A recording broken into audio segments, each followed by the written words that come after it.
Bonsoir à tous et bienvenue sur D8 pour un nouveau voyage au bout de la nuit, une nouvelle soirée littéraire. Alors ce soir, je vais continuer la lecture de Avatar de Théophile Gautier. Dans ce court roman, Théophile Gautier nous narre une histoire de transmigration chez les aristocrates de la mi-19e. Deux âmes qui, par un procédé magique hérité des plus puissants brahmanes de l'Inde éternelle, migrent d'un corps à l'autre. Une substitution d'identité bien pratique pour un amoureux alangui qui ne souhaite rien tant que ravir l'intimité de sa dulcinée. Car sous les traits du mari, la chose est assurément facilitée.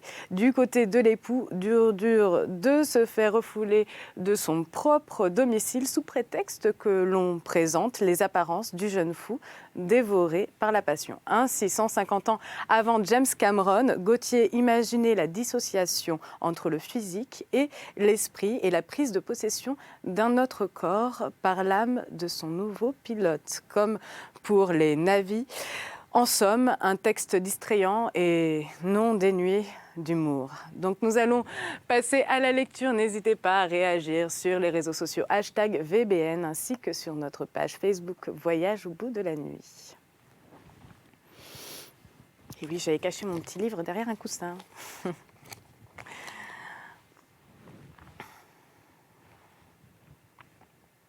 Oh, nous avons les moyens de réduire les malades lorsqu'ils se regimbent, dit-il, en laissant tomber sur lui ce regard froid comme une douche qui dompte les fous et fait s'aplatir les lions sur le ventre. Retournez chez vous, prenez un bain. Cette surexcitation se calmera. Olaf de Saville, étourdi par la secousse électrique, sortit de chez le docteur Cherbonneau, plus incertain et plus troublé que jamais. Il se fit conduire à Passy chez le docteur B. quelque chose pour le consulter. « Je suis, dit-il au médecin célèbre, en pris à une hallucination bizarre. Lorsque je me regarde dans une glace, ma figure ne paraît pas avec ses traits habituels. La forme des objets qui m'entourent est changée. Je ne reconnais ni les murs, ni les meubles de ma chambre. Il me semble que je suis une autre personne que moi-même. » « Sous quel aspect vous voyez-vous » demanda le médecin. « L'erreur peut venir des yeux ou du cerveau. Je me vois des cheveux noirs, des yeux bleus, foncés, un visage pâle encadré de barbe. Un signalement de passeport ne serait pas plus exact. Il n'y a chez vous ni hallucination intellectuelle, ni perversion de la vue. Vous êtes en effet tel que vous dites. Mais non, j'ai réellement les cheveux blonds, les yeux noirs, le teint hâlé et une moustache effilée à la hongroise. Ici, répondit le médecin, commence une légère altération des facultés intellectuelles. Pourtant, docteur, je ne suis nullement fou. Sans doute, il n'y a que les sages qui viennent chez moi tout seuls. Un peu de fatigue, quelque excès d'études ou de plaisir aura causé ce trouble. Vous vous trompez. La vision est réelle, l'idée est chimérique. Au lieu d'être un blond qui se voit brun, vous êtes un brun qui se croit blond. Pourtant, je suis sûre d'être le comte Olaf Labinski. Et tout le monde, depuis hier, m'appelle Octave de Saville. C'est précisément ce que je disais, répondit le docteur. Vous êtes monsieur de Saville et vous vous imaginez être monsieur le comte Labinski, que je me souviens d'avoir vu et qui, en effet, est blond. Cela explique parfaitement comment vous vous trouvez une autre figure dans le miroir. Cette figure, qui est la vôtre, ne répond point à votre idée intérieure et vous surprend. Réfléchissez à ceci, que tout le monde vous nomme monsieur de Saville et par conséquent ne partage pas votre croyance. Venez passer une quinzaine de jours ici. Les bains, le repos, les promenades sous les grands arbres dissiperont cette influence fâcheuse. Le comte baissa la tête et promit de revenir. Il ne savait plus que croire. Il retourna à l'appartement de la rue Saint-Lazare et vit par hasard sur la table la carte d'invitation de la comtesse Labinska qu'Octave avait montrée à M. Charbonneau. « Avec ce talisman, s'écria-t-il, demain je pourrai la voir. » Chapitre 9. Lorsque les valets eurent porté à sa voiture le vrai comte Labinski, chassé de son paradis terrestre par le faux ange gardien debout sur le seuil, l'Octave transfiguré rentra dans le petit salon blanc et or pour attendre le loisir de la comtesse. Appuyé contre le marbre blanc de la cheminée, dont l'âtre était rempli de fleurs, il se voyait répéter au fond de la glace placée en symétrie sur la console à pied tarabiscoté et doré. Quoi qu'il fût dans le secret de sa métamorphose, ou pour parler plus exactement de sa transposition, il avait peine à se persuader que cette image si différente de la sienne fût le double de sa propre figure. Et il ne pouvait détacher ses yeux de ce fantôme étranger qui était cependant devenu lui. Il se regardait et voyait un autre. Involontairement, il cherchait si le comte Olaf n'était pas accoudé près de lui à la tablette de la cheminée, projetant sa réflexion au miroir. Mais il était bien seul. Le docteur Charbonneau avait fait les choses en conscience. Au bout de quelques minutes, Octave Labinski ne songea plus au merveilleux avatar qui avait fait passer son âme dans le corps de l'époux de Prascovie. Ses pensées prirent un cours plus conforme à sa situation. Cet événement incroyable, en dehors de toutes les possibilités, et que l'espérance la plus chimérique n'eût pas osé rêver en son délire, était arrivé. Il allait se trouver en présence de la belle créature adorée, et elle ne le repousserait pas. La seule combinaison qui put concilier son bonheur avec l'immaculée vertu de la comtesse s'était réalisée. Près de ce moment suprême, son âme éprouvait des transes et des anxiétés affreuses. Les timidités du véritable amour la faisaient défaillir, comme si elle habitait encore la forme dédaignée d'Octave de Saville. L'entrée de la femme de chambre mit fin à ce tumulte de pensées qui se combattaient. À son approche, il ne put maîtriser un soubresaut nerveux, et tout son sang afflua vers son cœur lorsqu'elle lui dit « Madame la comtesse peut à présent recevoir monsieur. » Octave Labinski suivit la femme de chambre, car il ne connaissait pas les êtres de l'hôtel, et ne voulait pas trahir son ignorance par l'incertitude de sa démarche. La femme de chambre l'introduisit dans une pièce assez vaste, un cabinet de toilette orné de toutes les recherches du luxe le plus délicat. Une suite d'armoires d'un bois précieux, sculptées par Kneit et Liénard, et dont les battants étaient séparés par des colonnes torses, autour desquelles s'enroulaient en spirale de légères brindilles de convolvulus, aux feuilles en cœur et aux fleurs en clochettes, découpées avec un art infini. Formait une espèce de boiserie architecturale, un portique d'ordre capricieux d'une élégance rare et d'une exécution achevée. Dans ces armoires étaient serrées les robes de velours et de moire, les cachemires, les mantelets, les dentelles, les pelisses de martre zibeline, de renard bleu, les chapeaux aux mille formes, tout l'attirail de la jolie femme. En face, se répétait le même motif, avec cette différence que les panneaux pleins étaient remplacés par des glaces jouant sur des charnières comme des feuilles de paravent, de façon que l'on pût s'y voir de face, de profil, par derrière et juger de l'effet d'un corsage ou d'une coiffure.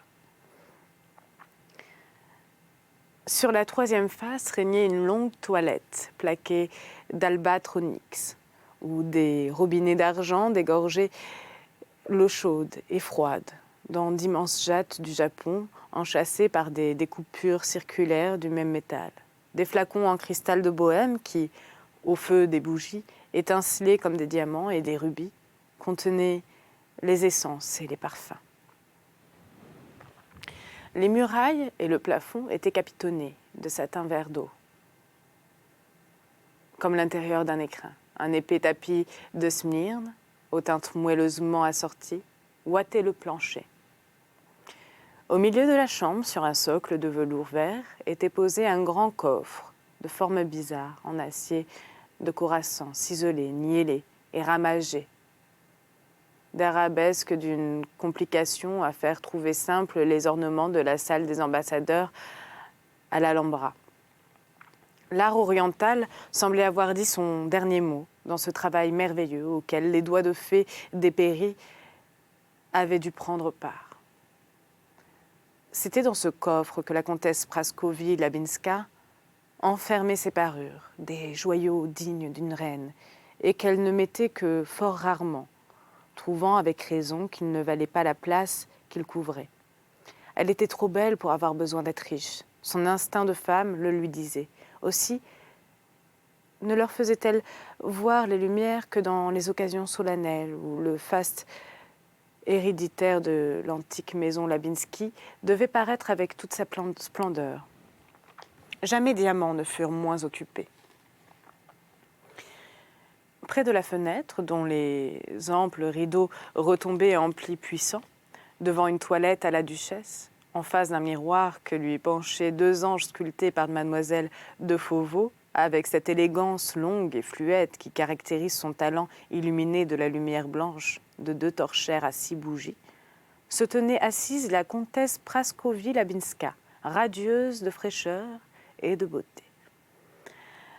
Un burnous de Tunis d'une finesse idéale, rubané de raies bleues et blanches, alternativement opaques et transparentes, l'enveloppait comme un nuage souple.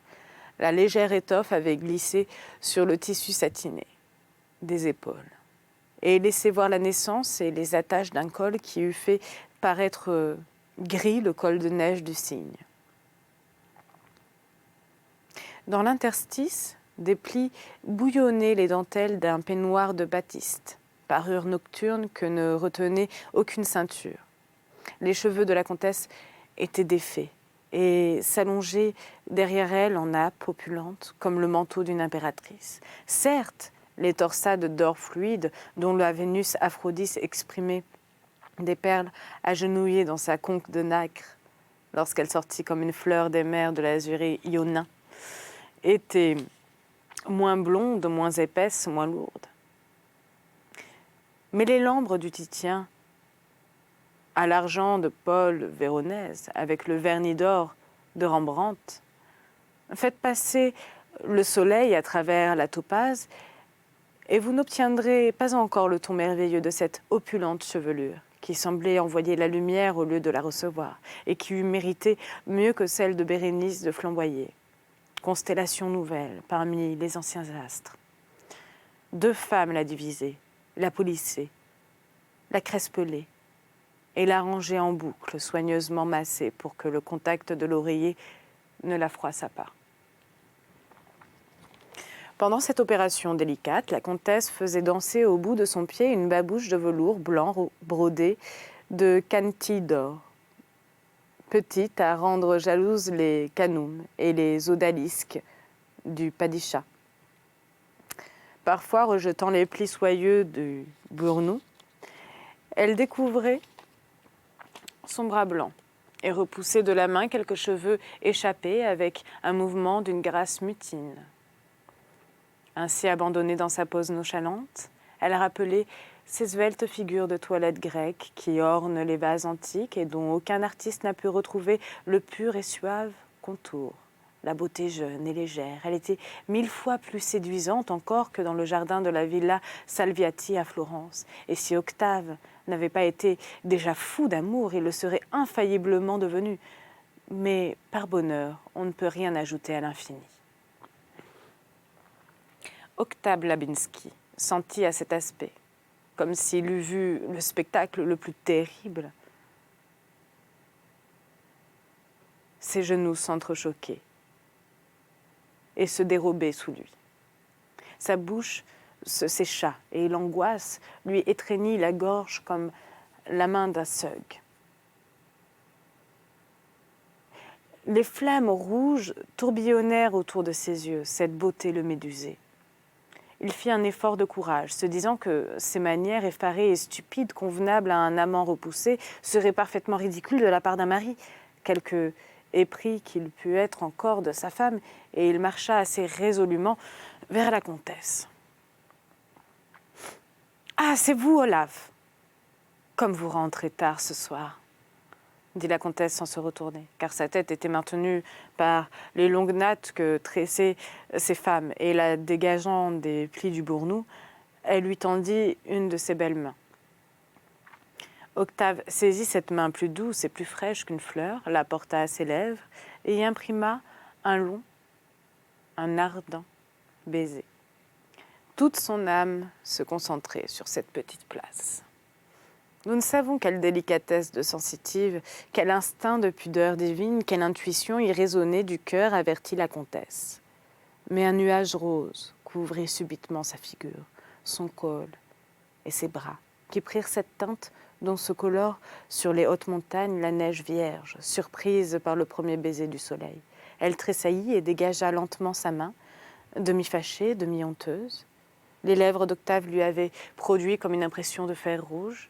Cependant, elle se remit bientôt et sourit de son enfantillage. « Vous ne me répondez pas, cher Olaf. Savez-vous qu'il y a plus de 6 heures que je ne vous ai vu ? Vous me négligez, » dit-elle d'un ton de reproche. « Autrefois, vous ne m'auriez pas abandonné ainsi toute une longue soirée. Avez-vous pensé à moi seulement ?»« Toujours, » répondit Octave Labinski. « Oh non, pas toujours. Je sens quand vous pensez à moi, même de loin. Ce soir, par exemple, j'étais seule, assise à mon piano, jouant un morceau de Weber, et berçant mon ennui de musique. Votre âme a voltigé quelques minutes autour de moi, dans le tourbillon sonore des notes, puis elle s'est envolée. Je ne sais où, sur le dernier accord. Elle n'est pas revenue. Ne mentez pas. Je suis sûre de ce que je dis. » Prascovie, en effet, ne se trompait pas. C'était le moment où, chez le docteur Balthazar Cherbonneau, le comte Olaf Labinski se penchait sur le verre d'eau magique évoquant une image adorée de toute la force d'une pensée fixe. À dater de là, le comte submergé dans l'océan sans fond du sommeil magnétique n'avait plus eu ni idée, ni sentiment, ni volition. Les femmes, ayant achevé la toilette nocturne de la comtesse, se retirèrent. Octave Labinski restait toujours debout, suivant la Prascovie d'un regard enflammé. Gênée et brûlée par ce regard, la comtesse s'enveloppa de son burnous, comme la polymnie de sa draperie. Sa tête seule apparaissait au-dessus des plis blancs et bleus, inquiète mais charmante. Bien qu'aucune pénétration humaine n'eût pu deviner le mystérieux déplacement d'âme opéré par le docteur Cherbonneau au moyen de la formule du Sannyasi Brahma Logum, Prascovie ne reconnaissait pas dans les yeux d'Octave Labinski l'expression ordinaire des yeux d'Olaf, celle d'un amour pur, calme, égal, éternel, comme l'amour des anges. Une passion terrestre incendiait ce regard qui la troublait et la faisait rougir. Elle ne se rendait pas compte de ce qui s'était passé, mais il s'était passé quelque chose. 1000 suppositions étranges lui traversèrent la pensée. N'était-elle plus pour Olaf qu'une femme vulgaire, désirée pour sa beauté comme une courtisane ? L'accord sublime de leurs âmes avait-il été rompu par quelque dissonance qu'elle ignorait ? Olaf en aimait-il une autre ? Les corruptions de Paris avaient-elles souillé ce chaste cœur ? Elle se posa rapidement ces questions, sans pouvoir y répondre d'une manière satisfaisante, et se dit qu'elle était folle. Mais au fond, elle sentait qu'elle avait raison. Une terreur secrète l'envahissait, comme si elle eût été en présence d'un danger inconnu, mais deviné par cette seconde vue de l'âme, à laquelle on a toujours tort de ne pas obéir. Elle se leva, agitée et nerveuse, et se dirigea vers la porte de sa chambre à coucher. Le faux comte l'accompagna, un bras sur la taille, comme Othello reconduit Desdémone à chaque sortie de la pièce de Shakespeare. Mais quand elle fut sur le seuil, elle se retourna, s'arrêta un instant, blanche et froide, comme une statue, jeta un coup d'œil effrayé au jeune homme, entra, ferma la porte vivement et poussa le verrou. « Le regard d'Octave !» s'écria-t-elle en tombant à demi évanouie sur une causeuse. Quand elle eut repris ses sens, elle se dit « Mais comment se fait-il que ce regard, dont je n'ai jamais oublié l'expression, étincelle ce soir dans les yeux d'Olaf ? Comment ai-je vu la flamme sombre et désespérée luire à travers les prunelles de mon mari ? Octave est-il mort ? Est-ce son âme qui a brillé un instant devant moi comme pour me dire adieu avant de quitter cette terre ?